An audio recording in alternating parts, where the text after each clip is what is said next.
Where is the music? Need to hit the music. There's quite a few of them, yeah, so I found it. Hi, everyone. We're back.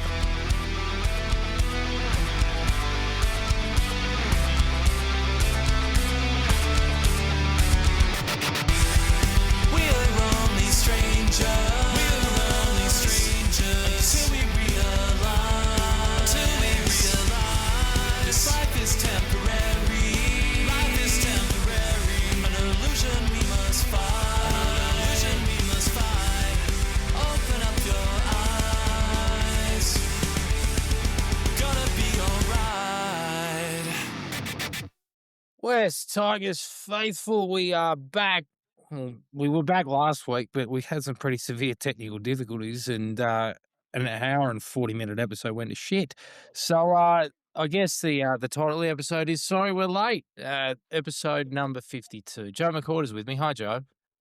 oh, how you going, mate? Yeah, I'm pretty happy about that, though. I was not at my best last week, and I still have residual cringe from that 6-7 joke that I made at the start of the episode too. I've been like replaying that back in my mind all week. Well, the best thing is that ultimately that can be forgotten. I was going to ask you if you thought that the conventions of 6-7 were dead, like my half brother asked me a couple of weeks ago, but I'm not going to go there. I Mate, have lots of opinions on that, so you don't want to go down that. You don't want to open that can of worms, yeah. maybe it's best we don't do that. So just to catch everybody up, obviously, yeah. So we told everybody, well, we meant to tell you all what we all got up to on our holidays. I bought a house and I worked on my arse groove because I was exhausted for the entire period after moving house. Mac went fishing. That's pretty much what happened there. In West Tigers land, obviously, Sean Millercamp is the CEO for at least the 12 months. Next 12 months, he's talking about collective strength as per the great man Giles, and he wants to produce the best pathway system in the world. So, best of luck with that, Sean. We'll be watching very, very close. Um, I don't think there's much left to say in regards to that. And there's a new Home Advanced Group board that's coming. I don't really have anything to say about it. I think everybody understands the passion and and the assertiveness that we had towards a certain situation, and everybody knows Max thinking as well. We're not going to bother with that. So let's talk recruitment straight away. We've had it's like 12 days of deals, except it's 2 days of deals, and they're both front rowers. The first one is Sione Fainu. I believe it is a 3-year deal. I believe the money comes in at about 365K per year. Mac, you're going to have to say exactly what you said last time, but I think that's fair value and a tick for that man that we just spoke about before, Sean Millercamp. Good deal. Yeah, I can probably succinctly say what I said last time that I've probably prattled on about. Very good deal for the Tigers.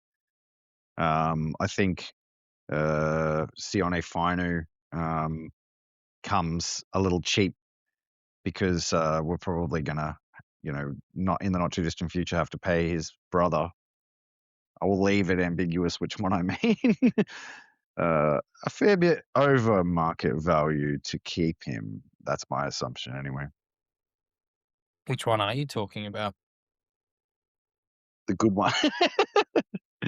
Nah, Samuela. I'm talking about Samuela, man. Yeah, I think Like, I think he is the good one at the moment. well, he's definitely the one that's the most proven, the one that can stay on the field the most. And, I know halves are a hot commodity in the NRL, but so are Samuela Fainu quality edge forwards that are young and have as many games under their belt as he does. Yeah, I'd agree. I think there's still work for him to do defensively, although he was defending out of position last year. But there's some great signs there. From the moment he debuted, he looked like he belonged in first grade, and he's just continued to improve. There's been moments where he has just completely stood up against blokes bigger than him and more imposing forward packs apparently, and he's done away with them. I will never forget him and Fanua Bole going tit for tat as we marched down the field against Cronulla. Before Dewey kicked that penalty goal. That was phenomenal and befitting of the player that he is. He also dog walked Jack Jashevsky. Although that's a pretty fucking easy thing to do. I reckon I could do that. Yeah, I reckon you could too. Yeah, respectfully to Jack. Just I've seen you play. You go good. I run some Okay, up. good. I look like a baby giraffe. Somebody who looks like a upright horse is Alex Twal. He's He is upright. Yeah, good segue. the Mediterranean stallion. That man, 3-year deal as well. I heard this by the great man Ryan, all things West Tigers, 400K a year. I think that's really fair value for a bloke that's about to come into his prime years. And what I really like, mate, is the fact that they have gone. You look at all the guys that are coming off on November 1, and I don't want to make our wonderful listeners panic, but the Mays are off contract, Samuela and Lance are off contract, Hiyamasi Makasini, Fanua Borlaire, and Adam Dewey are all off contract. Sunia Turuva as well. So there's a lot of good quality players there. At least I think they Mm, are. yeah. For them to re-sign 12 for mine looks a little bit like, look, we're going to reward loyalty. Loyalty's a two-way street. This man's stuck with us through thick and thin. We're going to look after him, make sure he's a one-club player. Is that? Am I right in thinking that? I mean, there's two schools of thought. Alex Twal, you know, I wouldn't begrudge somebody for finding it difficult to get too excited. I don't think anybody's going to, on the flip side, be too upset. So it's like not something that you want to. It's not something like media worthy to any great extent. But secretly low key, I'm pretty sure Alex Twal is the like main culture guy in the team. Like I think Alex Twal kind of like is kind of the the beating heart of the team, like, and he kind of like mixes in with everybody and everybody loves him. He's the butt of the jokes. He keeps morale up. He's got charisma in a weird way. Like, so, you know, we talk a bit about like, what do they call it? The I forget. Like, he's like the team guy. He's like that's Alex 12 for us. And as to your point about being a one club player, it's been one hell of a long time since we've had a player retire at the West Tigers that started at the West Tigers that didn't retire because they just they just became shit in their early 20s. One that's actually played out an entire like formidable career. So I do hope Alex Twal is the next one that does do that. It would be awesome. And he was very close to leaving at one point too. So no, Yeah. I like Alex Twal. I'm an Alex Twal fan. I think he's an underrated player. So I'm fine. I'm happy. I'm with you, and I think that there was enough signs last year that he's not the one-dimensional He's not. tackle urchin that people thought that he was. Look, 3 or 4 years ago, that's a completely accurate take. But this is a guy now that really leads by example with his line speed and his communication and his desire to try and shift momentum.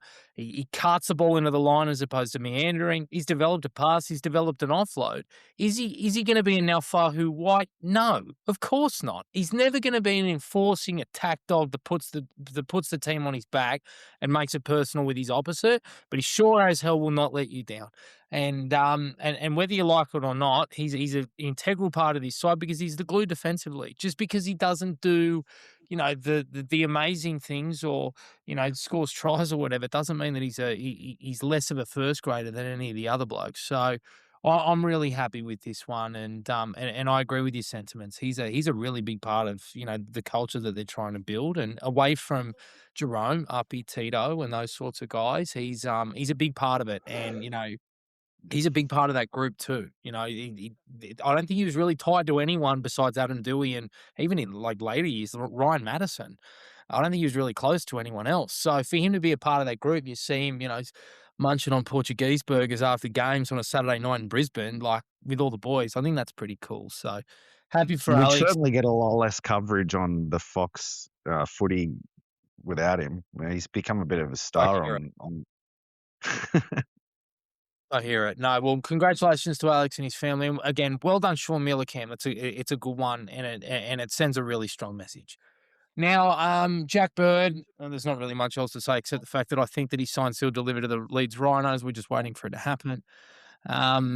I don't have much else to say on Jack. It's disappointing the way that it's gone, but unfortunately, this is the game, and it was last chance saloon for him, as we've spoken about many times, and turns out it was. So farewell, Jack. But I guess the main thing to discuss here is that my Jareen Buller info, which I've given a little bit about in bits and pieces, but it's probably best that I come reasonably clean with it.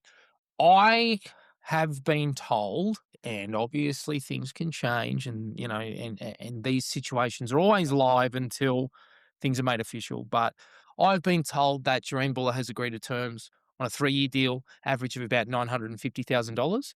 And the reason that the deal has not been made official as yet is because he's getting a top up via Jack Bird's contract. So whatever is left, so I think we are, I think, 3 months, 4 months into the NRL financial year, he'll get a fair amount of what is left on Jack Bird's salary. So 8 months, so a third of his deal, and there'll be a decent amount of cash there to go to Jareen Buller. We had this conversation again last week. We're going to preface it, but Mac, we're going to have to say it again, a little bit more refined. 950K is put the team on your back money. That is, give me the fucking ball and I'll win you the game money. That is, I am going to bring back my defensive cleanup work from 2023 money, and I'm going to score tries and I'm going to save them, and I'm going to put you on my back, and I'm going to fucking win you a premiership money. Do you agree with me? Yeah, like Jareem Buller. The thing for me is that he looked like he'd gone to another level during the international season. Like he looked like a real star in that arena. So, um, we'll see. It is obviously, as you say, like he has to repay the faith now, provided what you're saying does come to fruition. But if you look at the trial team list that got named this weekend, we actually suddenly have quite a bit of depth that seems to be starting to push its nose through into the first grade reckonings, more than I would have thought would get named in the trial. Anyway, there's like 4 quality like young fullbacks there now. There is, and we're going to talk about that in one moment, except I just have to plug the fact that we are back for season 2026, and we don't have any sponsors, so if you want to sponsor us, that'd be great. But in the meantime, we're going to go through the grassroots stuff as we always do. Spotify, Apple Music, YouTube, subscribe, like, rate, comment, interact with us. As you can tell, this is pre-recorded. Facebook. That's where we pop off the most. We in the off season we tipped 1,000 followers on Facebook, Jared. That's impressive, bro. I didn't know that. But Facebook, Insta, TikTok, X, that's where I do most of my shit posting work, because Mac's got all the other fucking passwords. For the love of God, please come join us. Ask us questions everywhere, whether it be subthreads on the forums or on any one of those social medias, in our YouTube comments, everywhere. If you want access to our secret savage Discord, you can ask, and then we'll vet you. Yes, it's a very exclusive group. Think Hello Sport with the baggy greens. So it's good to be back, season 2026. And with that in mind, we have a first Teamless Tuesday of the year. Now, we'll talk, obviously, pathways. We like to think it's our bread and butter. We'll run you through a lot of our players in a little bit. I'll give you the team list, but I first of all want to talk about what this means for the first grade side, because this is very, very clearly a cup side, and Benji's retired everybody to the stable for a week that he thinks is going to be playing first grade. Fullback Luke Lau, great start. Fullback Heath Mason, wingers Luke Laulii and Filatino Tavana. The centers are Hiamasi Makasini and Patrick Herbert. The halves are Javon Andrews and one captain, Jock Madden. The front row is Kit Laulii, Tristan Hope, the other co-captain, and Sione Fainu. The back row, Tony Suka, Phoenix Godinay, and Charlie Murray. Jerseys 14 to 17 are as follows: Jared Haywood, Jack Addard, Solomona Sakuru, and Christian Torpau-Moores. And then finally, jerseys 18 to 26 are the following: Max Tautua, Siatame Havea Jr., Lachlan Broadalow, Luke Jack, Iverson Matai, Logan Janinja, also known as Logan Brooks, Mitch Tautua, Josesi Lenyon, and William Craig. Very, very big side. Very, very big side. I think that's actually the most you can name on a preseason challenge extended bench. But I want to talk about who's not there because I think that gives us some indications on where Benji's heads at. And the first thing is that, despite the fact that Luke Laulii was trotted out on the left wing at the open training session, despite the fact that he and Marcy Makasini was apparently in a 2-horse race, both of those blokes are playing this week. The man who is not is Jarrell Skelton, which makes me think that he's got first crack at left wing for the first grade side. Do you think that's the right decision, Mac? Yeah. Agreed. I think that he had a wonderful start of the season and then had some injury woes and then ended it pretty well up until he had another injury at the back end of the year. Was a And also, concussion. he's here next year. Yeah, that's right. Oh, no, he's actually off contract. Oh, does he have contract? Okay. Forget that. Yeah, it's But a year for Skelly. Luke's not. We know that for sure. So, we did talk about this briefly last week, and I did make the point. It's like, if Luke Laulii is, on trajectory that he, and he's coming to his own this season, but it is a thing. It's a thing. He's not going to be here next year. So, I think Jarrell Skelton, I certainly don't think Jarrell Skelton at any point throughout the year played himself out of the jersey. Like, he performed really well almost every game. Like, he was a good performer for us last year. So, yeah, reward that. And he's also still, I know he's in his mid-20s, but he's still relatively inexperienced. So there's a lot of improvement to come in Jarrell Skelton still. I hear you. Yeah, he's only really had one full year where he's been the guy in first grade with us. At the Dogs, he was in and out in first grade pretty often. He got that qualifying final when they played Manly and bundled out of the finals, which was a great experience for him, I think. But other than that, he's either been in State Cup or been playing another code. So I agree. There's a lot left to give there, and he's a guy that you do not want to run into on a dark night because holy shit, he can hit hard. Like, you saw it with Tom Trebojevic on that dreary night at Brookvale at 6:00. Like, he has that in him. And, he and Marcy has it in him too. But I'm also glad that we're not rushing him. It's not an immediate thing, and it's going to be a slow burn. And might not actually be Jarrell that sort of lets go. It might actually be Stafford-Toa with this troublesome elbow that sees he and Marcy come into the side. Do you think Jarrell Skelton is in like the top 5 hardest hitters in the NRL? It's a great question. He features on the big hits highlight reels pretty damn regularly. Like it'll be he can definitely do those at speed collisions. Those very, very good pick your moments outside back ambushing style hits. Like shades of Steve Maddai.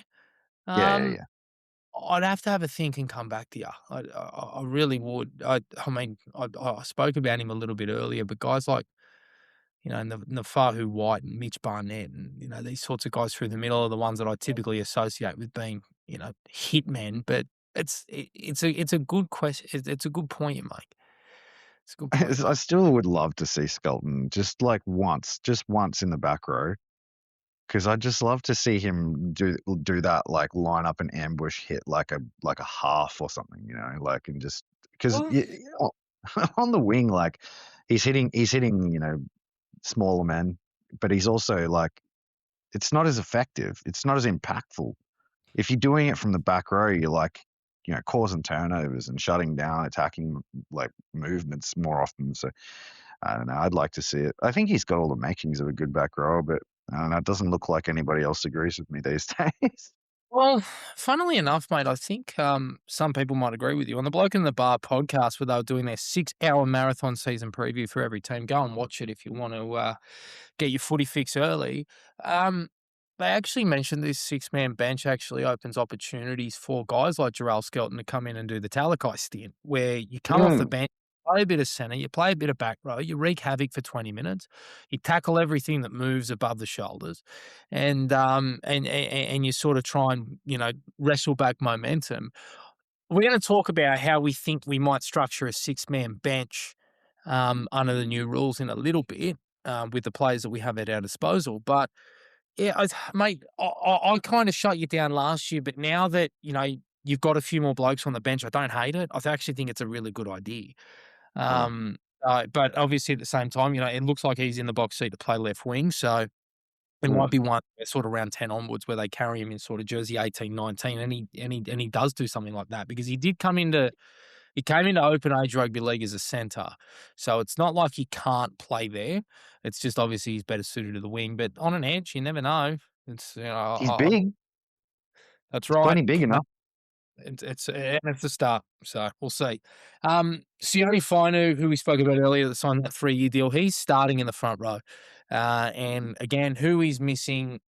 Royce Hunt, and you can play devil's advocate that he's playing All Stars, but I think that he will be playing first grade. Bunty Arfire, we've heard about him all year. Now, apparently, he played the reserve grade trial and played back row, according to the Great Black White Gold, but nonetheless, not there this week. Maybe they saw everything they needed to see. And that other man, that extremely loved player amongst West Tigers fans, Alex Seaforth, he's not there either. So, to me, I would assume, unless he pops up in, again, jersey 18, 19 on this six-man bench, that Sione Fainu was probably going to start the year in reserve grade. Now, while I don't agree with it, I just simply want to ask the question, is Benji Marshall simply looking for experience that he will get in Royce Hunt, Bunty Arfire, to a lesser extent Alex Seaforth, over a guy like Sione? And is he prioritising defence? Is he front-loading our energy and our effort into our defence, and he basically doesn't want have any chinks in the armour? Is that what's going on here? Do you think? Yeah, it must be defense, I reckon. Like, because that's definitely what Bunty Afoa provides over Sione. Like we've talked at length about that being the hole in Sione's game. I'm not sure. Are there 19 players that weren't named? Because with the 6-man bench, like there might be a couple of spots in the 19-man squad that come out of this trial still. It might not be 100% Reggie's. Like, I'm not sure. I haven't done the maths, but like just Bunty and Royce missing would only account for like jersey 15, 16, wouldn't it? Like, I think jersey 18, 19 might be playing this weekend still, to be honest. I'm counting now. 12, 13, Sorry to put 14. you on the spot, but yeah, like I kind of don't It see 19 players missing. There's no 19 players missing. It looks like there's about 16 missing, and that's Yeah, not so we're looking at it's not including Ethan Rogers, Maverick Geyer, etc. yeah. So So we're looking at 3 players from this team name probably going to be in the 19 round 1. yeah, bit of an audition for those boys. We've heard through the week, mainly from Jerome Luai at the season launch and in other places, that Adam Doueihi will start the season at 7. But from what I've seen, he seems to be intimating that is the plan for now, implying that at some point there may be a change that it is enacted and it will likely involve Latu Fainu. That basically, verbatim, Luai said something to the rugby league guru along the lines of, yeah, right now that's what Benji wants to go with, implying that maybe there's something coming. I think that, Dewey is a steady hand. He allows us to, really settle in and play high percentage footy at the beginning of the year, which is exactly what we need. Kick us out of trouble and those sorts of things, and then sort of see it as it evolves. But I'm not 100% sure. And obviously the way that Latu is utilised at the beginning of the year will also give you a bit of a window into what they plan to do. Because if he gets reps at 9 and 13 and not at 6, then how's he going to hit the ground running? I remember the Dog a similar thing in 24 with Sexton playing grade for about the first 3 months of the year. Drew Hutchison, one of the great blokes from one of the mad rooters, Screw Slutchison, was playing halfback there for a little while, and then they eventually switched out, and then the Dogs went on that unreal run on the way to the finals. I could see that happening, but I'm not really sure. But even still, you've been an advocate of Adam Doueihi at 7 for so long. You've gotten your wish. Talk to me about how you think that that will manifest into style of play. Adam Dewey's a little bit more off the cuff than people think. Like, I feel like the idea is Adam guides the team around and lets Jerome Luai kind of play a bit more eyes up. But I don't think Adam Dewey's ever really given anyone any indication that he's a game manager either. He likes to run. He thinks he's a creative genius. Like when we didn't have him playing in the halves, he was like, I want in the halves, I want the ball, not because he wants to be a game manager, but he wants to affect play. So I don't know. I mean, and I don't mind that. I think I said multiple times last year that, like, the reason that Jerome Luai was not super effective at 7 is because when he tries to game manage, it blunts his effectiveness at, like, creating those, like, playmaking opportunities, and, like, you could see that manifest, right? Like, he wasn't doing try assists, he wasn't doing, like, scoring tries himself.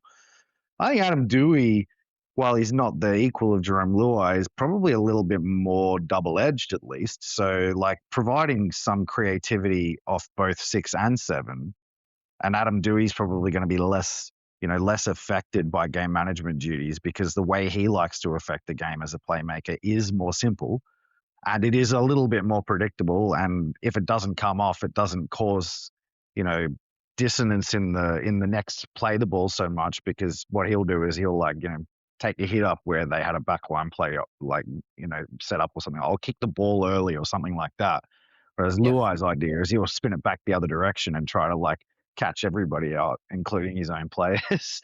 Yeah. So no, I think it's a fantastic move. Like, I just think it's a good move because of the experience and the maturity.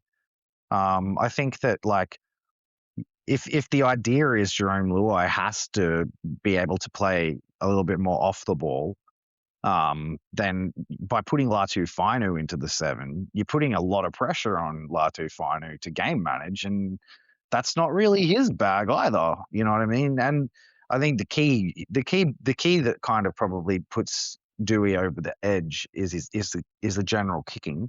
He's got a bigger boot. He's capable of a 40-20. He's going to kick us out of our end better. His bombs are a problem, and he can kick field goals. And he's also the goal kicker. So, you like, and he's and I mean, like we would be at the start of last season when we had Galvin, we kind of were forced to put Dewey into the back line because we needed the goal kicking, right?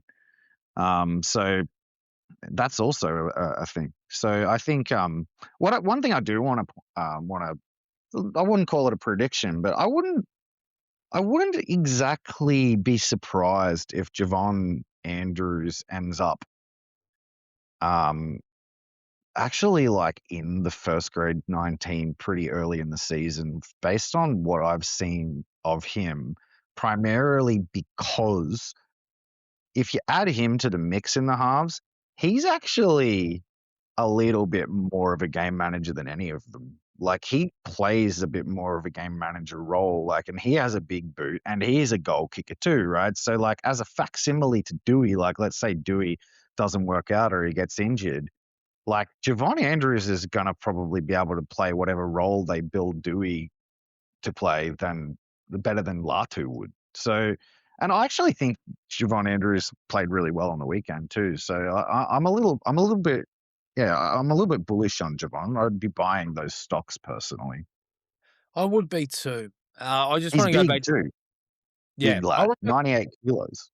he's a big man, but there's a lot to like there. And there was a really good write up from him on him in Fox Sports.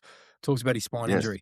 A lot of the background info just sounds like you listen to the YouTube short that we did midway through last season, but nonetheless, that's all right. Look, You heard it here first, eh? on Dewey, I just think he's more than happy to put away the, sort of the give me the ball, give me the ball, give me the ball in good ball.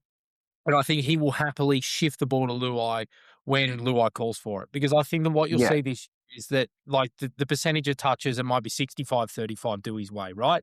And that now with the pressure off Jerome and with this new role and, being Robin or whatever the fuck he is calling himself at the moment, that realistically he will wait until he sees something. When there's an overlap or there's a cue in the defensive line that he sees, he'll call for the ball, he'll get it. And hopefully he he creates points. By the end of the year, I think that was what was beginning to happen with Dewey next to him.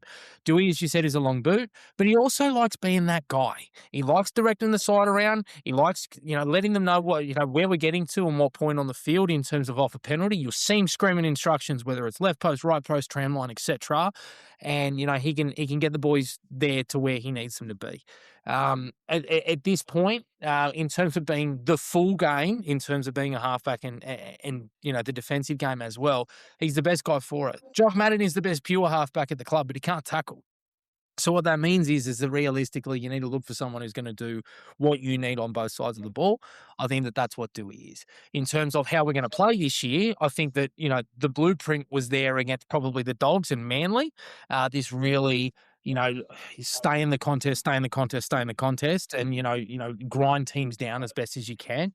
But also, I really do think that the new rules are going to suit us. These boys have been running triple Broncos, which are 1.2 with timelines back to back to back. They've been doing a lot of conditioning work. They weren't afraid to offload. Most offloads in the league last year. And they're never afraid of trancing their arms. You throw a guy like Kai Pearce-Paul down that right edge, and a touch wood, a fully fit Stafford Tower, at least that can fend outwards. I don't think he can do it frontwards anymore. And Adam Dewey on that right edge, and suddenly there's enough there to play with. So exciting times, and I guess we'll see. But I agree. I wouldn't be against seeing Javon on that 6-man bench, but I'll be curious to see how long it takes, considering he only has the solitary game of Queensland Cup. I know that Benji's always happy to play a bloke if he thinks he's ready, but we'll see. But 6-man bench, it's come in now. Very, very interesting. From my perspective, I think that in terms of what I'm seeing and what I'm hearing, the run-on side will be Buller at the back, Taruva and Skelton the wings, Toa and Taylor May the centres. I'm hearing incredible things about Taylor May, must be said. He's blowing them away at the moment. Luai and Dewey, who we just spoke about in the halves. The front row, I think, will be a mix of May, Twal and Bolle. They'll line up 8, 10, 13. Aki will be at hooker. The back row is Sam Weller and Kai Pearce-Paul. And then the bench is a bit of an interesting one. So I think they've got Latu at 14. I think it'll be Royce and Bunty as the middle forwards on the bench. Seafarth, jersey 17. Again, I don't agree with it, but I think it'll happen. Jersey 18, 19 are particularly interesting, and the development argument is absolutely valid. But I do think that he and Masi Makasini will be jersey 19. I think that he's been getting reps at left wing, left centre, right centre. And he's also been getting some time at fullback as well. So I think they are grooming him for the anything can happen role. And I think eventually he'll put his stamp on a game and they won't be able to not pick him. And I think the jersey 19 people are going to groan when they hear it, but I think it will be Heath Mason. I'll be pretty surprised if it isn't. Where's your head at with this whole fucking 6-man bench thing? I think you were right about most of what you said. I'd be surprised if jersey 18 and 19 aren't really rotated a lot throughout the year. I think that, and I don't think it'll be for tactical reasons. I think it'll be mostly because for the first year at least, I don't see too many of the teams, and I don't see ours, really experimenting with deviating away from the existing rotations that they've kind of been used to until they sort of start to see what sort of impact having a 6-man bench has. It'll be more like, a less bureaucratic way to get an emergency sub on in the event of an injury, or if you need a reshuffle or this and that and the other. I think that the preference will go to generally a utility style player, probably a utility style back and a utility style forward would be my guess. Agreed. I'm probably more likely to think that you're probably going to see Sione Fainu in one of the jerseys, to be honest, because he can play back row 13 and front row. I wouldn't be surprised if Tristan Hope ends up in the jersey quite often. I know he's high in the pecking order. He's a second drop dummy half now. Which I guess I think Jared Hayward's also kind of actually in the mix there, depending on how he performs. He's looked real good in the preseason so far, and he's very talented too. So, like, if Jared Hayward, jumps Tristan Hope, then Jared Hayward might end up in that jersey. Javon Andrews might end up in that jersey. I do think Marcy will be almost the mainstay in the 18. I think you're on the money there. And maybe so much so that, like, Marcy might actually play more from that position than like the 19, and the 19 might be more of the doesn't get minutes most of the time, 5 minutes at the end of the game, sometimes emergency sub type utilization. So yeah, they've got lots and lots of options. One thing I maybe don't agree with is I don't think Heath Mason has his clutches on that jersey. I would say all the aforementioned names, Makasini, Hope, Sione Fainu, would be more likely to feature than Mason, maybe then Mason. So that's sort of how I view it. But again, it depends on how willing to play with the new opportunity that's presented itself Benji is. Because if Benji wants to be a forerunner to trying to actually figure out how a six-man bench might better impact a game, then he might actually run six players into the rotation consistently, as a way to kind of try to find an advantage that other teams might not have, or he might err on the side of conservative. So far in his career, he hasn't really shown a propensity to kind of do much outside of the norm. So I'm kind of leaning towards the latter. So long-winded way of saying I agree. Marcy's 18. I would be surprised if 19 is not Sione Fainu. That's kind of what I think is going to happen. Yeah, it's. I'm curious. I think it's probably guys that are at the end of their development curve that will get a lot of time. Tristan Hope, you mentioned. Jock Madden may well be that guy as well. Now that I sort of think about it, he's probably the finished article. Those sorts of guys are probably ones that I sort of see getting a lot of game time. But yeah, I agree with you. It has to be a revolving door for the sake of junior development. What I will say though is that I think you can only choose 4 from your bench of 6. So it's similar to soccer in the sense of you have X amount on the bench and you only have X amount of subs. So I'm not absolutely certain, because I agree with you. I would love to see the tactical thing in the sense of you get a low percentage guy, right? Let's say hypothetically, we spoke about Skelton before, and you're down by 14 at half time and you need something that's going to change momentum. You throw Royce and Skelton on and you go 1-2 punch, and then maybe a guy, and then you get a guy like Tristan Hope out of 9, and maybe that opens it up enough, But it's going to be really interesting, and I agree with you. Benji's going to look. We said it a few times last year. Benji's bench rotations were pretty fucking poor. I remember on Easter Monday he just refused. I think it was Tony Suka sat on the bench all day and just didn't get off the pine. There's times where, and I think that you will see him most likely only use 2 or 3 blokes and then wait until the last 15 to make a decision on who he rolls out as the 4th. That would not surprise me in the slightest. But that's somewhere that I picked up, was somewhere that he really needed to improve. And I'm hopeful that he has, and that this encourages a sense of dynamism, because we're going to fucking need it realistically. And let's be realistic, Jared. Like, at some point within the first few rounds, injuries will hit. And so, this whole question is almost just academic and focused on just round 1, right? I also wouldn't be surprised if, like, by the time all the trials are said and done, that they've made a decision and they go, you know what, actually, here Marcy Marcassini should be in the starting squad. And if here Marcy Marcassini is in the starting squad, then Jarrell Skelton will wear number 18 every week, like every week. So it's there's so many different permutations. It's all just reading the tea leaves at this point. Absolutely. I'll run through a few of these blokes in this trial list that I think are worth looking at, and I'll throw to you for a couple as well. I will precursor this.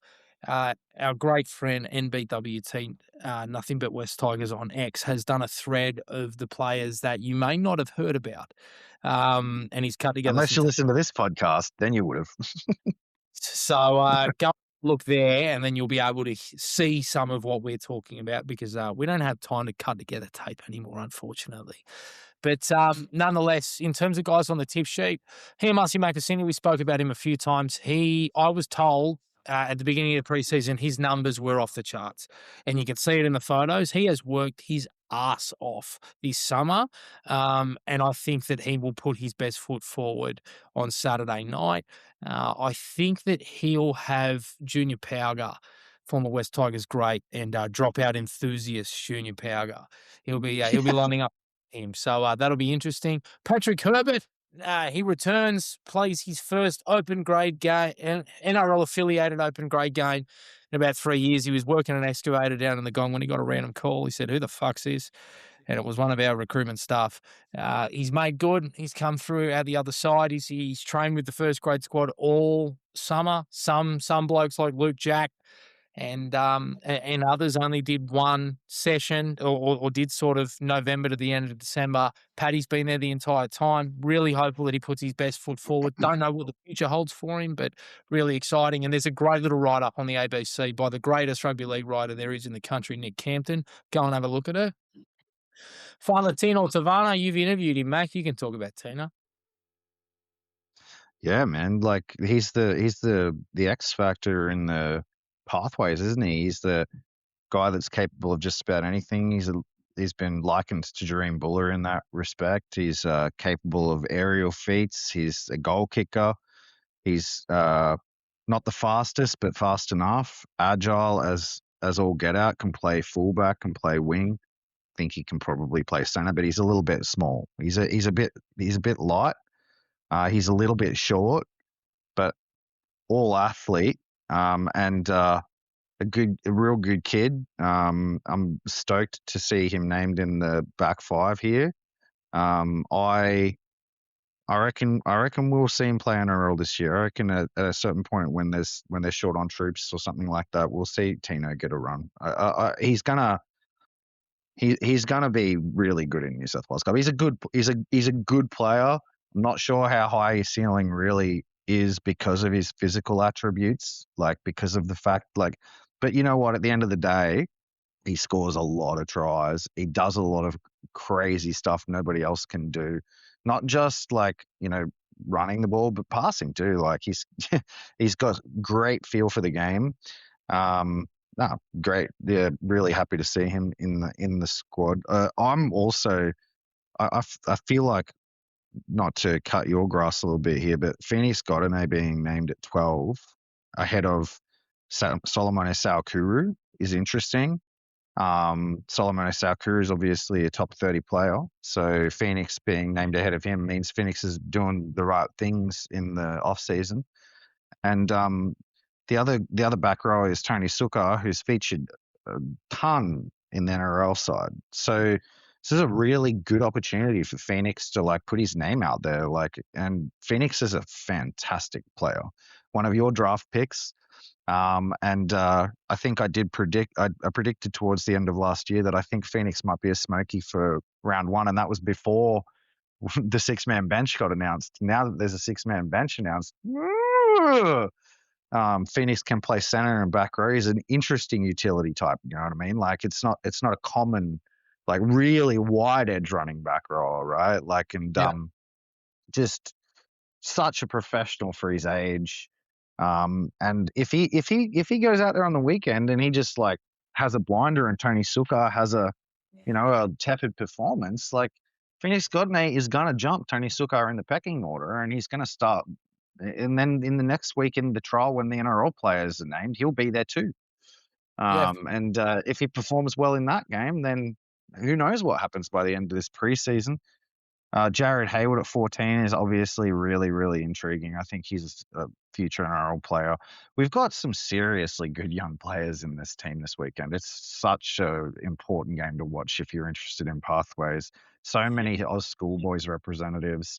Jack Attard, first time ever anybody will get a chance to see him. He played so well in that New South Wales Cup trial. But so did my man Logan Brooks. He played great. Played in the first half on the wing, and then in the second half at fullback. And they were super similar. Attard and Brooks, it was like they had very similar styles, very similar speed, very similar threats, very hard to get put down by the first man. They're both very, very good. And it's exciting because they're going to push each other to like, put their hand up to be that like next man up, like so. And I know Brooks is off contract this year with the Tigers. I'm glad that he's still with us, but yes, I'm super excited. This is the grand final for pathways enthusiasts, isn't it? When you look at some of these names. A little bit, a little bit. A couple others that I sort of want to talk about that you didn't sort of touch on. Solomon Salkuru, it is, you mentioned him before when you said that Phoenix had leapfrogged him, and that's absolutely true. This is last chance for saloon for Solomon at the Tigers. He's been on a top 30 deal for the last couple of years. He looked really good in flag last year and was an amazing attacking weapon on that left edge once they finally moved him in from left centre. But it's time for him to really show his worth now. It's really make or break. Christian Torpau-Moores, I think there's still another growth spurt in that fella, and He's huge. yeah, he's a big boy, but I think he's going to be even bigger when the time comes. I'm really excited to see how he goes. I hope he gets some minutes taken on blokes like Lazalu, and how he sort of takes to that. The Tautua twins, both big and aggressive. Max is a centre/wing. Mitch is a back rower, typically on the left edge. I'm excited to see those boys. They were earmarked as first graders for sure at Manly until they came over to West around the time that Scott Fulton was here. I've got some high hopes for Max. I think he was our best player last year, pound for pound, consistently in our Jersey flag side. I'm a big fan of him. Luke Jack, he's been around the place for a little while, former Queensland under-19s representative. He trained through the Australian summer. schoolboy. Yeah, trained through the summer, like I said. Club seems to like him. I'm interested to see how he goes. Iverson Matai, he was sensational in that cup trial. Holy shit. We'll talk about it a Luke little Jack hits hard, Brady. He whacks, bro. He's like, don't underestimate Luke Jack. He's the sort of player coaches fall in love with, and like ends up like, where'd this bloke come from? Like you see bit. those sort of blokes at clubs. He's a bit like a Ray Stone, Sam McIntyre kind of like prototype kind of bloke. Yeah, with you there, bro. Broadalow, similar to South Korea. He's on a development contract without a contract next year. A lot of guys have gone past him. It's a big week for him.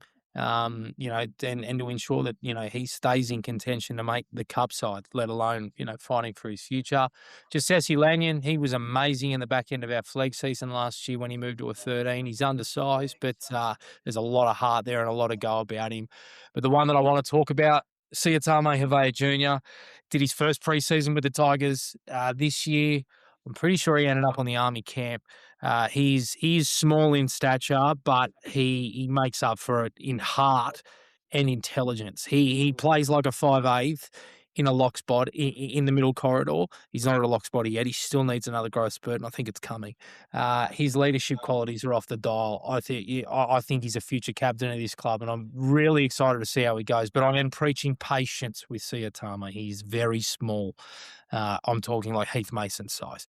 So we will see. But I think, Mac, for me, I think we've pretty much covered every single one of the blokes that we wanted to. Will Craig, honourable mention, the top 30 man himself. But talking about Can I just elaborate? Can I just quickly elaborate on one thing? Go. So you mentioned Lachlan Broadalow. Last week, Lachlan Broadalow played in that trial, and he was really good in the middle. Like that was the best I've seen him play. So you mentioned it's a big week for him, and he's been jumped by people and what have you. But like, I just want to call him out because I want people to watch him. There's something in him that is there's a good player there. And the problem with him has been consistency, very up and down throughout his like junior career. Like, and also had an injury that kept him out for a whole year a couple of seasons ago. But just keep an eye on him. Well, there you have it. All right. I just want to talk about the Chooks really quickly. So they're fullback and halfback. They're going to be fucking waxing lyrical about those boys. And in a lot of ways, I understand why. Rex Bassingthwaite is regarded as James Tedesco's successor. He's 18 years old. I'm really curious to see how he goes in this game, and I hope that it isn't a debut to remember for him, respectfully, Rex. But he's a very, very talented individual. Toby Rodwell is regarded as Sam Walker's future halves partner at the scrum base. I love Hugo Savala. I think he's a phenomenal player, but I think he'll end up in the middle. Toby is a very, very good halfback. He does all the fundamental stuff well, but he can also create points. But this is a really, really experienced Roosters side. They've got over 500 first grade games. We've barely got 150. A lot of ex-Tigers in that back line, Junior Tupou, Junior Pauga, Tommy Talau. Tom Rodwell, who debuted against us last year, he's there as well. Savala, who I spoke about, Rodwell, who I spoke about as well. They're going to be able to ping the ball everywhere across the field, so it's going to be a long night for Heath. But the forward pack, it is a massive test for our forward pack because listen to these names. Egan Butcher, Benaya Uelu, who was wonderful for them last year. Taylor Lazalu, the part-time concreter who's now got a full-time deal. He is a mountain. Feketi, who is a weapon. Nat Butcher is Nat Butcher. He's got how many first-grade games to his name? 150 plus. And Siwa Wong. Mate, from my perspective, and you called it the Pathways Grand Final, I'm going to put my cards on the table and say I expect that at halftime will be up shit creek. And there's no need to panic because of the names that I've just called out, right? All of these guys, the vast majority of these guys for the Roosters have first-grade experience. If our boys are within 2 tries, genuinely, I will be fucking happy. Like, genuinely, that is how good this Roosters side is. The second half's always a wild goose chase, but genuinely, if these boys are within earshot at halftime, I'm happy. Are you the same? Yeah, I mean, that's the safe assumption, isn't it? Like, it is, you're 100% bang on. Like, they've got first graders in almost every position in the 17. Like, when I say first graders, I mean first grader players with first grade experience, the top 13 at the very least. Um, yeah, I mean, it's not a genuine match. I mean, that's the most important thing to Of remember, you course. know. So it's not like the scoreboard should not really be too much of a consideration. In a lot of respects, it's going to be good to see, you know, which of our players can continue to perform under the pressure of, you know, of this, even if the side's going backwards. Like, you know, if somebody like Phoenix continues to stand up and take the hard runs when everybody's backs are against the wall and other boys are putting their, you know, putting their cue in the rack, that, you know, that's the sort of stuff the coaches are going to be looking for from this performance. But at the same time, I don't really expect the Roosters to keep these like top liners on the field for very long. Mm. And footy's a funny game. Like, even when it's like, you know, a mismatch like this, if like the main forwards for the Roosters are only on the park for the first 20 minutes, like, you know, if we jag a try or like, you know, get a couple of six agains and like we can just like hold them out for 10, 15 minutes, you know, it's 0-0 after 15 minutes, you know, then you might see like an ironic sort of genuine contest emerge once, like, you know, the development players are all playing against each other. That tends to happen in these trials, especially when you look at like what we mentioned. Some of these young guys for us are really like, there's opportunities to stake their claim, not just for New South Wales Cup jerseys, but for NRL jerseys. So, yeah, I'm not optimistic, hopeful. Yeah, that's a good word. Some guys to look at. Aitul Seve, he's gone over to the Chooks from the Dogs. Very similar to Christian Taupo-Moores in terms of he's their alpha in SG ball. I'm expecting fireworks when those two get put on the field together. Della Solva'a, he's been around their system for a little while. He's 200 centimeters and 121 kilos, and I reckon they might even be doctoring those numbers. He might be heavier than that. He'll be one to watch, and it'll be really interesting to see how a lot of our forwards who are considerably smaller deal with him. Lachlan Dooner, who is he's a former West junior, played for Camden Rams. He's played centre in the halves. I think he's going to play in the back row. He's probably the only one that I really know beyond that for the Chalks. But yeah, it's going to be really interesting, and this is always a good little barometer. I don't mind when we play these teams that are apparently, you know, pathways gods. Look, we tend to really push our guys up because we're a little bit of a smaller club or a bit more of a struggling club, you know, and that's why guys like Makasini and so forth don't play SG ball. I'm really, really curious to see how this goes against the Chooks. Again, I'm not expecting anything, but I'm hopeful that, all the noise that we've heard out of preseason, all the cliches that we've heard out of preseason actually, show some promise. Again, you're not Oh, expecting anything, just show us something. look, the thing I like the most is how many of these players are in our draft picks from last year. Like, what we've got the Tatua, Logan Brooks, Phoenix Morse, Godney, Christian Tupper Moores. Uh, that's cool, man. Like this is why we did that. You know what I mean? Like to see these guys like push forward, and they are. you're right, And man. it's that's awesome. Like, and to be honest, like even outside of that, like other players that we've specifically on this podcast like honed in on that came out of nowhere. Like we talked about Luke Jack a few times last year. You've had reps on Iverson Matai. Iverson Matai, he's interesting, because he's been around the club now for like 4 years. Yep. And I remember like really at first when he was super young, like he was playing New South Wales Cup. And like he's it's not, I don't think I've ever like seen a game where I particularly thought to myself he was unimpressive. Like he's always been impressive, but he just hasn't been able to get over the hurdle and start to really like, compete with the big boys for minutes or for like even really like frequent New South Wales Cup minutes. But he's a classy player. Like last week in that trial game, he was really effective. Like, and he always is. And he's a smart player too. Like Iverson Matai reminds me of the sort of player who, you end up seeing go to another club and then ends up debuting in the halves at another club at like 23, 24, and suddenly he's like actually a particularly good first grader. The type I'm talking about, like that bloody bloke at Manly just signed from Canberra. He's a bit like that. Jerome Hughes was a bit like that. Like I definitely think there's a player there, and I'm very excited that Jose C. Lanyon Yeah. has progressed the way he has, because it was about 5 minutes worth of watching Jose C. Lanyon before we started like pointing him out, and Logan Brooks too. So no, it's awesome validation for the podcast's whole point of existence. With you there, my brother. Do you want to talk about this State Cup trial, or I feel like I'm giving bits and pieces, but I'm happy to jump straight into Harry Matson SG Ball if you don't. It's up to you. Well, the only thing I'd probably want to point out from the State Cup trial, aside from I did mention it a little bit. Javon Andrews, my God, he is big. Like watching him, I couldn't tell it was him. Like, so firstly, it was really difficult because they were wearing the weirdest numbers ever. Like nobody was wearing the jersey that was indicative of the position that they were playing.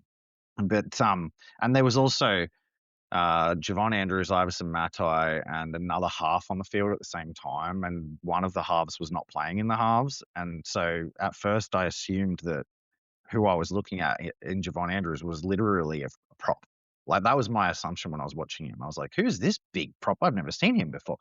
And the first couple of carries he took he took hit ups. And Right. not just hit ups, like he pulling through tackles. Holy Um, shit. he's listed as 98 kilos, 6'3". I add 5 kilos. No word of a lie. He is a big kid, and he's still young, so he's gonna fill out, man. I know we talked last year about Lachlan Galvin, like really early on in the season. Like I was talking about him as potentially a new prototype for halves, likening it to when the NFL started like picking 6'5" quarterbacks and stuff like that. Javon Andrews is another one. And Javon Andrews is bigger than Galvin. And he's gonna be bigger than Dewey. He's gonna be, but when all things are said and done, he'll be 6'4", 110 kilos, mate. It's a little bit more like Schuster. Yeah. Except he's not dumpy. He's actually lithe. He doesn't look. He looks like he looks like Samuel Afinu on the field when you're watching. So keep an Mm. eye on that. Like he's a big kid, and that does give him, it gives him flexibility as he finds his feet in first grade. But he could find himself in any number of roles. Like that size is always effective on a wing. He has played in the outside backs before as a goal kicker. Like he's going to find extra opportunities where they're going to try to find spots for him if he's, if he's in or around about the 17, and we start talking about how do we get him in the side. Good player. I like this signing, and I like the origin story. I always really like it when like somebody's like, you know, like they have that reason, they have that why, they have that like I'm grateful for this because I went through a period of time in my life where I didn't think this was going to happen. Right, I thought I'd lost this, and now I've got it. I'm never letting it go. I like that. It always seems to find a bit of fire in the belly. So yeah, but yeah, massive kid. Like, was actually astonishing. Yeah, him, Phoenix, and Jack Hardart are my big watchers for the weekend. They're the ones that I'm really keen to see and really interested in. So, yeah, well, it sounds like they were pretty promising. So, fingers crossed they carry that form and take it up another level against, once again, a very, very experienced side. All right, Harold Matts. Okay, so in both grades we lost, which was pretty disappointing, particularly for You West. lost. Particularly for West. Yeah. Completions killed them in the heat. It was actually the same for Balmain and Harold Matts as well. They were in a position of strength there with the lead, and they just sort of fell away. I thought Jackson Speechley, the hooker, looked pretty lively and deserved his try, but there were some issues on that right edge defensively. And as you can see, Monson Hopewadi, who we actually previewed Harold Matts' seasons last week, we're very, very high on Hopewadi. He's moving to the wing this week. That's CUC, who I actually think is a Balmain junior, would you believe? It gave us nightmares. They seem to be struggling with second phase and quick play the balls, but it might be the heat, might be a match fitness thing. We'll see more this week. The one positive, Isaac Odsdale, I thought was really, really good. I call him the chosen one because I think he's exceptional. And Kingston Finau, who has found a home at left centre after sort of jumping around the place last year. I thought he did some really, really good things with ball in, particularly setting up that try for his outside man. Have you got anything else to say there in regards to that Maggie's game? The only thing I'll say is like Monson Hopewadi didn't really get much ball, and when he finally did get some ball, he was pretty damn impressive. Yeah, I he's actually amazing. think when you're like this, remember when Marcy was in the centers and Harold Matthews, and like he really struggled to like put himself into the game a lot. I think it's like kind of a symptom of Harold Matt's level of play, like the halves. They just don't really know how to like use their weapons quite yet. It's not really like, unless there's like, absolute weapons. Marcy was a threat when on a Tony Large and Alex Isdale were his halves and stuff like that. But like, I think that moving Monson to the wing is probably going to be a good thing for him, because as a winger, he's going to get forced into the game a lot more off kick returns and stuff like that. So, I like it. Well, it's probably, he probably is long term a center. Like, and if somebody's a really good center, then you want to keep him in the centers, because the center is a more valuable player in Earl than a winger. Well, that's arguable these days, but my Monson Hopewadi, John Hopewadi was a winger. Oh, yeah, there we go. Like, so he was. Thankfully, But I think thankfully it's Albert's son, so I think we'll actually keep him. So otherwise, he'd be going elsewhere because John's got some issues with, now Shane Richardson is gone. We might not have any problems at all, but it'll be a tough match against Newcastle. They're always a good team. But good luck to the boys. Balmain, yeah, go. just quickly, I think that the Parramatta Harold Matthews team are very, very good. So I'd kind of take some positives out of the fact that it was close. So I wouldn't be surprised if this Magpies Harold Matthews team's not a good team yet. Just, jury's still out there. Put into the year, my prediction was that they'd finish around 5th, 6th, 7th. I'm going to stand by that. I think that they'll be okay. I've got pretty big raps on Tarawi Golding Lions. We dragged him over from South a couple of years ago, and he was really good for us in Andrew Johns Cup last year. I'm counting on him to have a big week and really stand up and take the game by the horns this week against the Knights.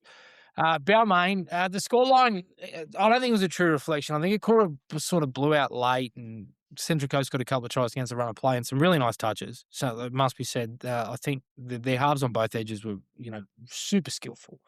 but errors just kill them again in the heat, and that's what happens when you play junior refs footy in February. But Tommy O'Yan, holy fuck, so good.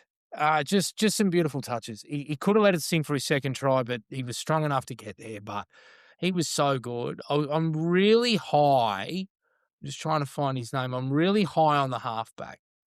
His name is Marcus Cesaro, which is a fucking phenomenal name. He sounds like a Roman war general. He squares up at the line so well, so well. Nice and deep, very square, very straight, does it at speed. And as a result, he created a lot of opportunities for Tommy out the back, which I thought was awesome. I think there's something to work with there with that Harold Matthews side, and they've been quietly confident about this little team. And with Valtungi there moving across, I think they've got something there, Balmain in Harold Nuts. They'll be disappointed with this, but after a bye and a chance to reset, I think they might be okay. What did you see? Well, I didn't watch the game, unfortunately. That's one that I did miss, but um, I hope you're right because historically, for quite a few years running now, the Balmain Harold Matthews side have been not not the best. So I hope Well, they do get a few wins on the board this week. I'm excited to. I have seen Thomas Arroyon play before. He is good, so right. I'm He was happy to see that he performed well. He was excellent. We obviously spoke about a Balmain loss, but let's talk about a Balmain win. If West SG Ball wanted to give you an exercise in how not to start a season, Balmain showed you how to start a season. It was like last year. I don't know what it is, but it's lightning in the bottle at the beginning of the year. Shane Sultana tapped into it last year, and Roy Asatas, he's done it again. They were hitting gaps at speed and with urgency on both sides of the ball. It was fucking awesome to watch. Blake Van Dree, his first 20 minutes, far out. It sums up everything that he is as a player. He finally now has the frame because he's had a growth spurt. He's built out a little bit. He's finally got the frame to match his effort. That short ball that he threw was just, it was I think it was Isaac Perkins' try on debut in SG Ball. Yep. First try scorer. That's fucking amazing. That was so good. The try where he went himself, never say die, Blake, and he scored under the post was unreal. And getting both front rowers on the score sheets. Zane Farmer K as well. Wow, chef's kiss. I really like this halves pairing. We actually spoke about it Yeah, last week man. in this Phantom episode. I was worried that Christian and Alex are too similar, that ultimately we're going to have, two sevens realistically. They're going to be overcalling each other. Who's the organising guy? Who's the good ball touchers? But they work really nicely, and they've only been together for a couple of weeks. Alex's kicking game still holds up. He put the ball in the sky for Huahulu to score, which was unreal. The short ball that he threw on the right side his name escapes me. That right centre out of Stormer, and then Christian Azzi when he threw that short ball to Bustani and then kicked the ball in field to Vaha Akalolo for feeder was best try of the week across the Tigers' pathways. I haven't seen the Laurie Daly Cup, and they won by 50 points, so I'm sure there's a good draw in there, but that was unreal. Vival, his name was, he was good too. Look, they were excellent, Val, mate. Like, considering that, Bronson Harrison a couple of weeks before the season starts came out and said, maybe, I don't know, but, we put our reserves on, it wasn't great. Like, he kind of painted a picture of, it's going to be pretty bleak here, but look, I know it's the Sunny Coast, but that was really fucking good. Are the Central Coast not the Roosters SG Ball team? No, there's a Roosters and a Central Coast Roosters. They're like us and the Dragons. They've got two sides in the comp. Okay. Yeah, all right. Well, then I'll temper it a little bit, but yeah, it was super impressive, which, it shouldn't come as too much of a surprise because there's a lot of experienced at this level players in this team, and there's a lot of names that have featured throughout the grades, and a couple of particularly good West Harold Matthews players here. Ali Hitcham Khanib on the wing too, and he's been a fullback predominantly. Caden Canan was really, really impressive. Good to see the Canan bloodline still strong after Cameron's exit. It was I was really impressed with Azzy. I think Azzy's also a year young He too. is. What about him, bro? So yeah, there is, isn't there? He's and the way he plays, he has a very commanding presence on the field. Like you can kind of always tell where he is, and he's like very vocal and very expressive on the field, and very intentful when he goes about his business. He doesn't seem like he's ever in two minds. He's a good player. I really love this forward pack, man. Um, I think that Blake Van Dree like is such a so another one where we talked about him so quickly last year. I think we even mentioned him when we're talking to Shannon Gallant, about him having been brought across from the Harold Matt's side that doesn't have an NRL affiliation. Like this kid kind of came out of nowhere, and if you're following along with the news cycle of the pathways, he's been signed to a long-term West Tigers deal. Like he's actually come along the leaps and bounds as a captain of the team, and man, he's just it's just the word that comes to mind is just quality. There's just quality about what he does, that mixing brilliance with just constant, consistent effort. Really, really impressive. I thought that both Palmer Vival and Fafita were super threatening. Never heard of either of them. Both very, very impressive. And we've got a new entrant. I'll just bring up we got a new entrant into the hall of great rugby league names with that player on the bench, Clayton Magoon. Clayton Magoon. Oh, I no. hope that you I hope that you one day become an NRL player, because your name alone will make you a cult sensation. Oh, Clayton yeah. Magoon. Oh, Especially with the new breed, McGoon. Magoon. Imagine the chants, Magoon. Also, I gotta shout out Felipe Huahulu, man. He had a great game. That was You called it. That try, you got under the high ball and came down and scored. That was impressive stuff. It's just another teenage Havana in the making, Felipe. And I know he's a big time social media follower of our stuff. He's always getting in there. I remember last year when we were talking big about Mark Tannis. I remember Felipe got stuck into him and giving him some stick for getting shoutouts. So Oh, no, Felipe is cool. I'm really I'm really looking forward to watching this Balmain SG Ball side. I think they are the team to watch of the lower grades based on that performance. we'll see. A team that did not leave a lasting impression was West SG Ball. Now, I want to preface this conversation again by saying that Parramatta are the standout this year, with Bambler, who is going to be a superstar. Lincoln Fletcher, who I think could potentially play for New South Wales in about 10 years. Ryder Talangi's there. I thought Jackson Coyner had a good game as well. There's a very, very good side there, and they made us pay in the heat again. They just steamrolled us. And Cameron Bamblett, he is phenomenal. I really got to say it. Look, I hope that Moores would take it to Talangi pre-game. Didn't really happen. Phoenix was quiet, but he didn't look uncomfortable. I think he was okay. Havea the same. Curtis Lakeman tried hard.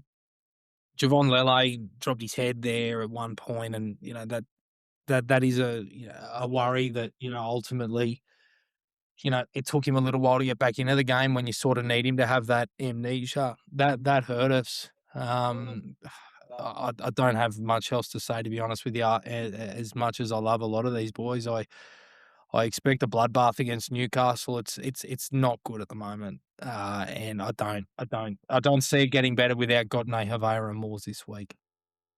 Yeah, that's probably the unfortunate truth, isn't it? The quality has been ripped out of this side because of the trial match. And I don't think that I'd be surprised if they see much of Phoenix Golden for the rest of the season, to be honest.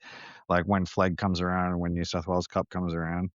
I think that Yeah, look, last year was a very similar story, wasn't it? Like they were a frustrated side from round one, and Balmain were like hit the ground running. So Yeah. it's weird how it's sort of all shapes up to be relatively similar, but it is a side that's full of talent. So all it'll take is 1 week for them to click, and then they'll find their confidence and their groove. Siobhan Lele, yeah, he's a player that thrives on confidence. So but he needs the team around him to be performing for him to be performing. I tend to Um, agree. but He look, also the knock on I've had on Javon, and well, he's played football at a much higher level than I have, and I would be absolutely diabolical. So I mean this with respect. He just seems to premeditate things a little bit, and I think that hurts him. I'm not, yeah, and I think that might have been why he's been moved to the bench. That it's almost like, no, you need to come on and you need to create points, and you're going to come on at a time when we need you. It's look, they shuffled their pack. Luke Taberti, who we would have spoken about last week, he's from Milpera. He's an Australian touch football representative. He will move from fullback to 5'8", so they must be mm, looking for spark there at sort of first or second receiver. Cortez Kirkpatrick, his old man was a former Super Rugby player. He was playing 14 last week. He's gone to fullback. Tinkama Party will replace Phoenix. Futialo, who we picked up from the Dragons, he'll start this week, as will Lorimer Cosgrave. I'm not really sure about that. I love Lorimer, but he's very small. Tale Fainga moves to lock. Yeah, it's gonna be interesting. And obviously, Bickoff and Gaffney have both been promoted from Laurie Daly Cup for the way that they've started the year. So we'll see. But yeah, look, I worry for this side next week. Well, this week, I don't think that's going to go particularly well.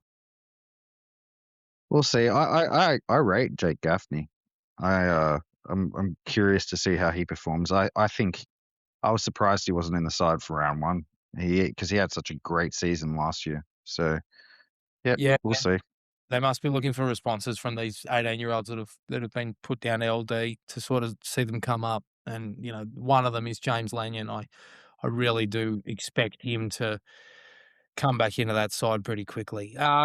Laurie Daly I was going and to say. Andrew Johns Cup. I thought Andrew Johns Cup, they won, but it was a little bit too close for comfort there at the end. I like the front rower. He's the number 8, Denham Sigalis. Looks quite athletic. I like the look of him. Scored a good try, but I think there's something to work with there. Laurie Daly Cup, they beat Riverina with a 52-0 win. Again, I didn't see the highlights for this one. I'm sorry, but 5 tries and 4 goals for Drake Ayres, which is that'd be near a record point scoring record in a game in that competition. The girls, they won in Tasha Gale, they lost in Lisa Fiaola. Both sides play Parramatta and Newey this week. Good luck to all our Pathways teams. We will be watching on very closely. Just because the NRL is sort of back doesn't mean that we aren't watching. Good luck to all those teams, and I hope there's a few surprises there. Now, finally, the draft. Like we did last year, and like you've been mentioning a little bit, we pick 5 players each. They run me through the rules. SG ball age, 19, Mm, I think. uh-huh, Typically, it's obviously the year youngs are eligible for 2 years, and we keep uh-huh. tabs on the boys as best as we can. Some of the names that featured last year, as you mentioned, Logan Brooks, the Tautua twins, Christian Torpau Morse, Phoenix Godinay, these sorts of guys. But there are also some guys like Cal McManamy that we picked, and that didn't go too well. So Callum uh, McManamy was the first one from our draft pick that got an international cap. this is true. This is true. But he is now also at Parramatta, so it's an interesting one. And Uh, Cameron Canards at Penrith. So that's part of the fun, but you know what I mean? They're not like, there's no way year in, year out. Like, if we do this for 4 straight years, we've got 20 players each. They're not all going to play for the Tigers, but hopefully as many of them as humanly possible play in the NRL. That's the game we're looking at. That is the game we're looking at. Mate, you gave me first pick last year, so I'm going to give you first pick. We actually did it on Discord last year. This time I'm going to do it live. You know what? I will actually relinquish it to you. I think I know who you're going to pick. Yeah.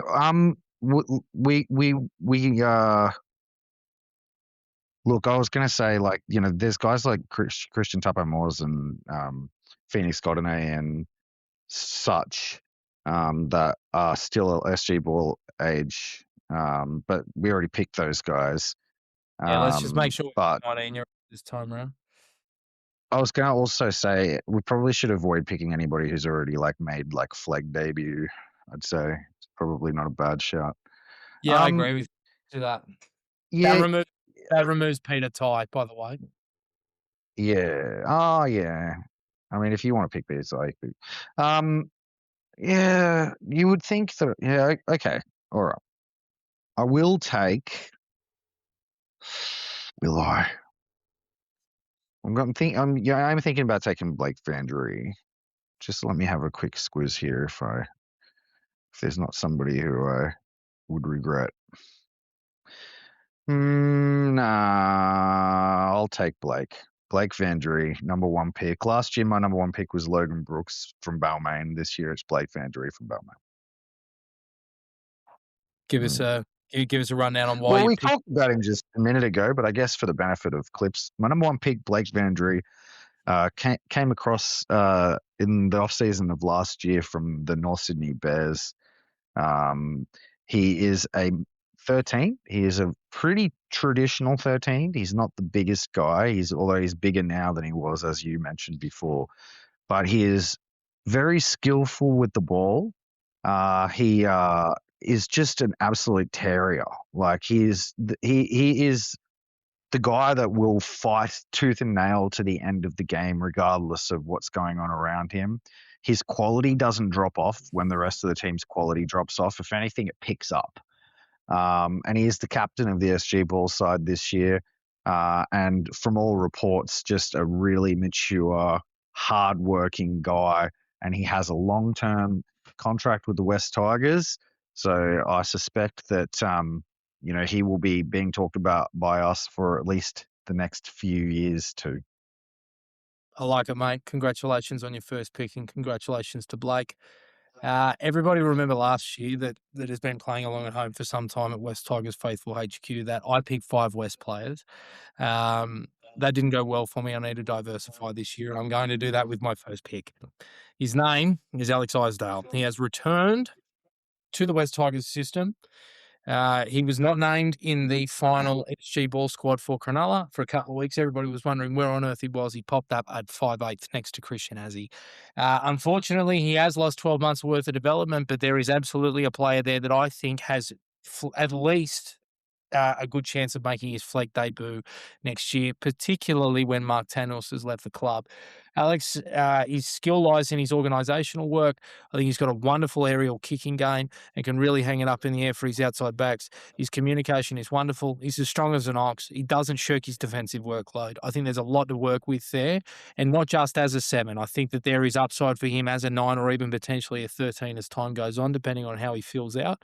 And I'm very, very happy to have him back because I've watched him up close a few times and I'm a big fan. So with my first pick, Alex Isdale. Awesome. I think Alex Isdale's got good prospects for sure. Only question mark is why he wasn't able to really push through for too many minutes last year when he had his detour to Cronulla. By the way, deviating off of your Magpies love. That's a that's a sneaky one for you there. I'm gonna jump over to the Magpies and take Curtis Lakeman. Cool. I think Curtis Lakeman is probably it'd be. I know I just mentioned Christian Azzi. I think Curtis and Christian are both a year young. But I think Curtis Lakeman is ahead of Christian Azzi by quite a considerable margin in terms of the pecking order. And I also just, from what I saw of Curtis Lakeman last year, he's just got all the tools for a 7. He's a very traditional 7. He's not like Javon Andrews style half where you can't you can see him eventually being 2. No, he's a 7. And he's got a good kicking game, got a very good passing game, very good pass selection, steers his team around well. I just think he's just a really solid prospect at 7, and halves don't grow on trees. So Curtis Lakeman number 2 for me. Love it. For myself, I'm going to go back to the well at Balmain, but this time he's an actual Balmain player, and that is Zane Farmer-Kay. I'm going to go with Zane for a couple of reasons. I thought last year Blake Vandry was the middle forward that we spoke about pretty often. And he was coming off the bench, but I thought that Zane, a year young last year, did a lot of really good things. Very, very good with his line speed, contact, and wrestle in defence. I thought that he did all those things very well, but he is an old school prop in the way that he comes off the back fence. He's a bit bigger than a Nathan Brown, but his running style quite upright and at speed. Reminds me of him a little bit, the former Balmain Junior himself. I had to buy the stock after seeing the big man cross the line last week, but I'm really, really high on him. I think that away from Torpau Moores, who is probably the standout 19-year-old middle forward that we have, I think Zane is quietly putting together a pretty nice portfolio, and I think that there's a player there. Now, front rowers take time, and I've got no doubt that Zane might take the slow route as well, but I think he's one to watch, and I think that he's definitely got potential to at the very least play open age football for us in New South Wales Cup.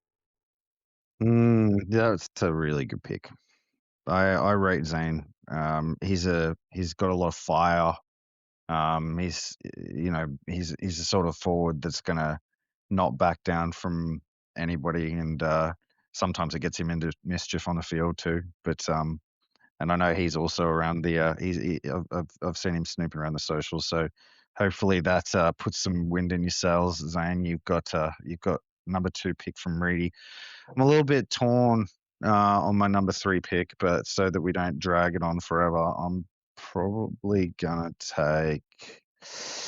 I'm gonna take. I'll take the other guy I mentioned. I'll take Azzy. I'm gonna take the other Azzy. I'm gonna take both sevens. I'm 18-year-old gonna take too. Christian Azzy. I'm gonna hedge. I'm gonna hedge my bets here. Because if I've got both the sevens, eventually one of them will beat out the other for the development kingpin of the SG ball sides. Um, and I'm thinking long term here. I'm thinking, to be able to talk about this in a couple of years' time. And his first round performance was fantastic. I'll be keeping a close eye on him for the rest of the season. As I mentioned before, what I really liked about what I saw in the first week was just his presence on the field. He had a commanding presence on the field. He leads the team around really, really well. And I think Curtis Lakeman and him, similarly to what I said about Curtis Lakeman, he also is very much a traditional 7, a field general type 7. And so I'll take Azzy. Very nice, mate, and I don't blame you at all. Okay, for me, I'm going to take one out of left field. I'm going to go back to the well for a middle forward, but this one I think might be a bit of a curveball. It is Xavier's brother, Cruz Taue Fainga. Now, obviously, Cruz was part of a well-beaten West Magpie side against Parramatta on the weekend, but I really, really like this guy, and I'm going to list the reasons why now. He won the Malmaninga Cup a year young with Burleigh. He won the National Schoolboy Championship with Cooper Park. He won a Coaches Award a year young with Burleigh. And I've seen his brother play, and his brother's pretty fucking good. Cruz can play a little bit of everything, can play a bit of prop, play a bit of lock, play a bit of back row. I think he's best suited in the middle, and I think playing 13 this week against the Newcastle Knights will really suit him.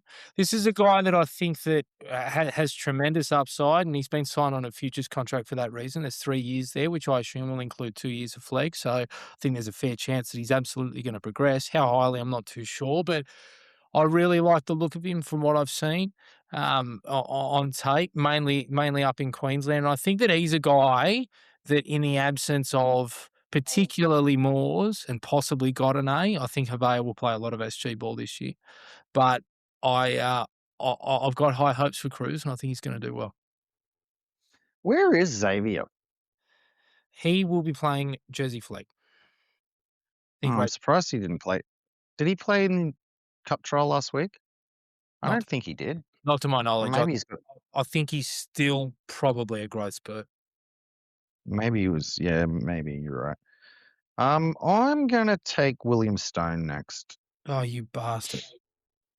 I think William Stone is he Tony Sukkar vibe. You know what I mean? Like I could totally see William Stone if he has a real solid season. Him and Blake Van Der Eer, the standouts in the Balmain forward pack. Like, I could see him getting a long-term deal at the end of this year and being a similar story where, suddenly he's getting into the development sides and they're working on him a little bit more. And because he's got a lot of traits that look like a first grader. He scores tries, he runs good lines, he's tough, he does the hard work and the flashy stuff, and he's workmanlike. William Stone, you're my number 4 pick, bruh. I'm up. You know what I'm going to do? I'm going to take a massive, massive risk and put my balls on the line. But I think this is a real rocks and diamonds pick. It's the man with the name so nice they gave it to him twice.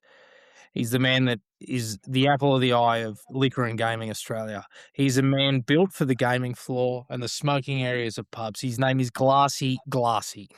Um, Pure, unadulterated game-breaking ability does Glassy possess.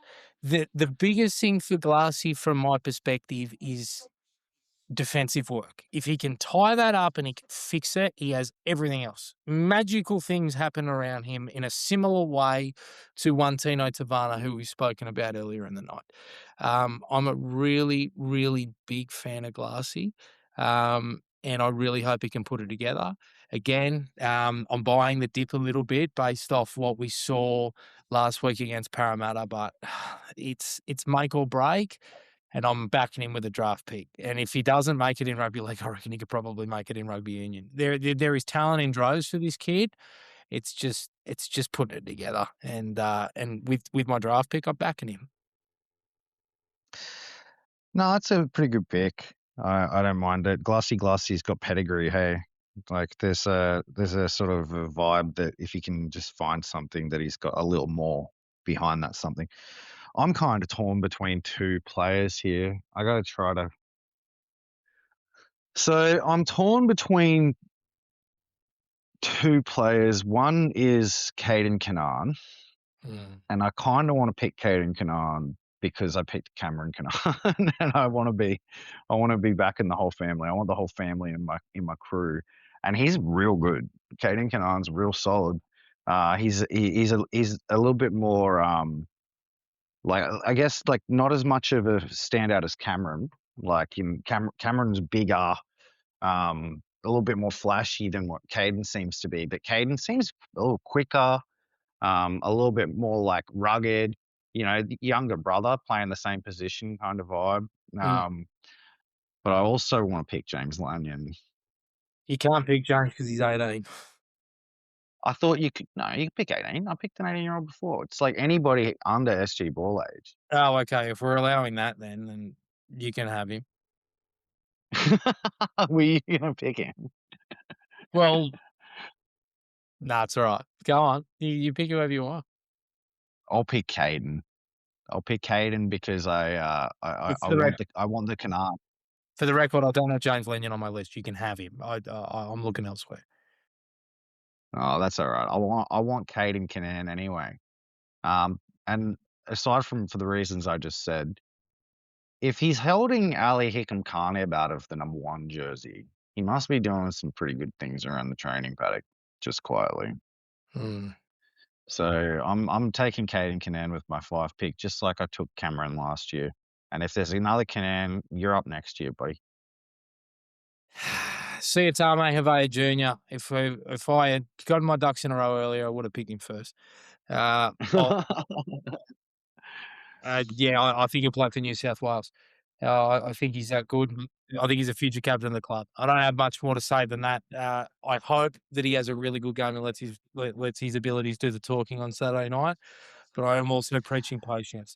He's still got a growth spurt in him. I don't even think he's 18 yet. I think he's probably 17. So still a ways to go. But ball playing ability, he hits like a truck. He has an uncanny knack of stripping the ball. It's like Josh Hodgson through sort of 2019 style. Yeah, no, he's my guy. I love watching. That's fair enough. Like, you should have him. You had Phoenix. Siatame's the next Phoenix in terms of the pedigree in the club, and that's fine. If you want, we can cut this and go back and do it again. if you want, because we're not live ready. So More than happy with it. Just to recap, your 5 picks are Blake Van Dree, captain of Balmain SG Ball, Curtis Lakeman, halfback for West, Christian Azzi, halfback for Balmain, William Stone, left edge, back rower for Balmain. You liken him to Tony Sulgar, and finally Caden Canaan, the fullback who has kept out Ali Carnard from that number 1 jersey over at Balmain. My 5 picks, Alex Isdale, the current 5'8" for Balmain, former Harold Matthews captain for West. Zane Farmer-Kay, the middle forward there. Blake Van Drees, partner in crime at Balmain. Cruz Taue Flahinger, who is playing in the middle for West SG Ball, brother Azovia. Glassy, the outside centre, right-hand carry for West SG Ball and formerly Laurie Daly Cup. And finally, Siatame Havea Jr., who will lock the scrum, I think, for West Tigers in about 2028 on a regular basis. Mate, it has been a mammoth episode. I reckon that's about it. You got much more to say? nah, can't wait to watch this game this weekend. It's going to be super fun. It's good to be back. Let's hope that the Tigers' troubles stay away for at least until the off season. Fingers crossed, my friend. All right. Speak with you soon. All the best.